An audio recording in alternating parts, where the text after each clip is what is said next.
an elephant with like what he was relying upon. But yeah, he was definitely, and you can see some of his later pictures too. Like he had just bags under his eyes that were black. He almost looked like a raccoon. Like I think that the drugs and his lifestyle took its toll. But All that's that really the traveling, Sorry. all the traveling that he did at that stage as well was done on ships. And so Right, you have correct. to think of like about vitamin deficiencies and stuff like that for the long travels. Scary. Good point. And so he was there, and there's actually kind of funny little stories he had where he would meet other occultists or people, and people would meet him. So there's like weird things. Like I just tried to include as many of those first person accounts in Prophet of Evil, people who saw him. There was one guy. I mean, there were just other clever people who saw him. Like there was one thing where he met a guy in south of London, and they had dinner, and Crowley had like he was like his face looked like an elephant ear, like he was bald, and Crowley's talking about all my enemies are either dead or insane. Crowley's telling him, and really he said like his tongue was like green or something from the drugs he took, and he smelled bad because Crowley had this. He would always cover himself with the elixir of life, which was some kind of weird mix. So yeah, oily skin. Like he just like these first person accounts of Crowley are very telling. Like I'm trying to remember what his name, because I talked to his son. Like his son saw that I commented about his dad, and he reached out to me. And That's cool. His name. It's not Clifford Bax. It's anyway, it'll come to me. But he had like one of the Knights of the Round Table name. I can't remember. Anyway, there's just funny little things where Crowley is running into people and telling stories about him. Like the stories of the climbing, other people put that in their biographies. Yeah, I went climbing with Crowley. It was a disaster. And so you can read about those interactions he had with people. A lot of these, just like Betty May. So That's the background. If he was so gross and disgusting, though, how did he get to be so powerful? I think that he was very intelligent and very manipulative, and I think that part of people that element impressed them, that Crowley was really different. So for people who met him, they said that he had a magnetic personality. So, you see these other characters around him that they fall into his grab. He had like how many Scarlet Women? I forgot what it was, like 9, who were his magical partners. He branded each one of them with the mark of the beast, his mark of the beast. Like literally, I mean, think about a woman who falls under the will of Crowley and willingly gets branded like a cow. Well, so it's kind of like tattoos. It's kind of like it's tattoos. Not a tattoo. It's a no, brand. I know. Oh, that's true. Right. It's like tattoos, people tattooing each other's names to each other. It's almost like a curse, literally. As soon as that happens, what happens? Right. The relationship usually falls apart. But also, I don't think you can discount the fact that these people, if they were hanging with him, they were obviously under the influence of drugs as well. Probably. So they weren't of sound mind at the time of these decisions are being made. I think that there's always kind of a curiosity with the occult in all times. Like there's always kind of an interest in how deep people go into it is a whole nother story. Crowley was the deepest, but like, oh yeah, I can teach you how to have great wealth and have all your dreams come true. And that's what Crowley promised through his magic, is the realization of whatever you really want, self-realization. So if you're on that pathway, maybe you're not looking at it from God, but you want it from something else, Crowley would try to advise you to do it. So maybe that's part of the attraction. And so that's always the attraction of power. So a lot of people who are not powerful, they want to find out how's that way to get power. So if Crowley's saying, yeah, I can teach you how to have personal power and all that stuff. Some people say magic. I've talked to people who practice magic. I don't practice magic in any way, shape, or form, but they say that magic can work. So people have had positive results, or the results that they wanted from magic or whatever. So Crowley, I think that is a good question. Is like why are people still interested in him today, and how did he have so many influential people following back in the day? It's really an interesting question. I mean, I think that he was really a first-rate mind. He had incredible powers of expression. He could have probably done something else, been very successful, whether he wanted to be in a business or a much more standard, entertainment, arts and letters career. But, he really wanted to go down that path. So I think that's really what happened. Yeah, so all those people got branded. He always had these followers. There's many people, and I include them in the book, who came across his world. It was like JFC Fuller, who went on to be invited to Hitler's birthday, and was very influential on land war. Actually, he was also an occultist. What was the guy who wrote The Magician? I can't remember. These are people who went on to big careers. It's a lot of different people. I can't remember the name of that author now.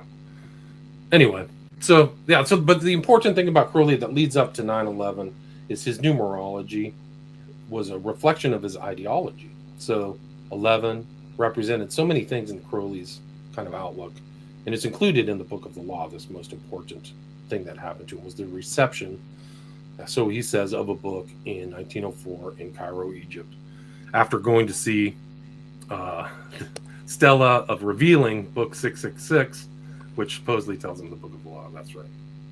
So in there it says, those are my followers, are 11. So 11 pops up, and then Crowley's dictum, the Book of the Law. Do what thou wilt shall be the whole of the law, is 11 words, 11 syllables. So you see that 11 pop up a lot in Crowley's writing, and it comes out of his knowledge coming from his earlier studies in the Golden Dawn, which also had kind of this numbers and their power, and 11 was kind of a primary number in there. So I include that in the book, that reference. So then the 11s really permeate a lot of his material. And 11s is an important number. Some of his books are based on the number 11. Liber 11, 22. Liber 66 is the other one that includes child sacrifice in it. A lot of his biographers conveniently forget that. So 11 pops up. Then he was really much he was kind of always calculating gematria. And there's a piece in my documentary, Prophet of Evil, where I show all of his calculations and numbers and words. 418 was very important too. That was his number for kind of the illumination of the world, was 418 actually. So you'll see that on his layman. I could probably find that and pop up. It's interesting. Johnny Depp's book about the transformation, movie about the transformation of the world, came out on April 18th. So when you kind of see that, I can't remember the name of that movie that he was in, but he basically becomes this elevated being who changes the world through technology. Which is, we can go through Depp and Eccles later, but so 11 was very important. 77 was his kind of the marriage of the Book of Babylon. So 77 is an important number. 93 is crucial. He signed his documents 93, 93, 93, which was shorthand for love under law, love under will. And so his words, he kind of was a dilettante as far as his language. He knew some Greek, he knew some Latin. He knew enough of the Greek to name his religion Thelema, and Thelema in English gematria adds up to 93. And then agape adds up to 93. So that was kind of a key number for him, key power number.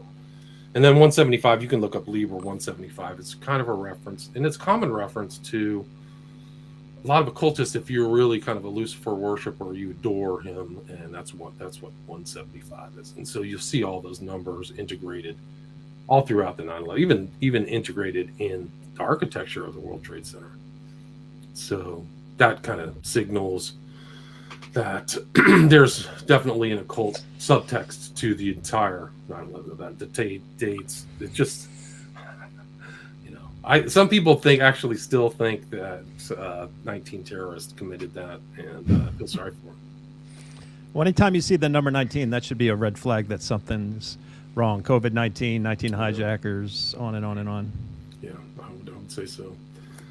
Yeah, so I actually had a guy on just recently who's a Christian who does not believe that. He believes the cover story. He believes the story of the 19 hijackers. I just couldn't bring myself to try to.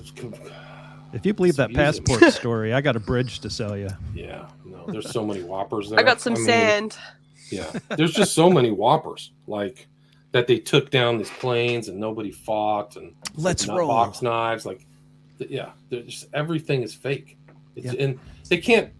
It's really hard for people to come to that conclusion that it's all fake. I think that's really it. Like, you're telling me these movies are based upon fake stuff and that the whole event was fake and that it's all being structured. I mean, you can just go to Building 7. That should tell you everything. That should just go, the whole story is wrong. Like, how's its third building flop on the same day? That's Especially all when you there's need to know. a BBC reporter standing there saying it collapsed when it's right over her left shoulder. Right. 25 And minutes. it's, before I the mean, event it's an fell. incredible event. It's a world-changing event too. They thought about it in detail. They war game, just like this COVID thing. Sure. I'm sure they just war gamed it. What are we going to do? How are we going to do this? What's going to happen to this? What's the consequence of this? And Do you think it was, or do you think it was actually planned according to, say, like a ritual that we're talking about now, like tying it back into, say, Aleister Crowley? Because there's like, so let's just give a little bit more, zoomed in perception of who was in charge at that point in time, right? So that was Bush, and there's rumors, very open rumors, that Barbara Bush and Aleister Crowley are related. So is that like, I don't know, you just see so many open ties there through whether or not it's a bloodline, because everyone pipes on about bloodlines. Everyone is onto it, knows that there's something going on with bloodlines, right? That's Absolutely. that's what everyone is so focused on at the moment, trying to find is what are so.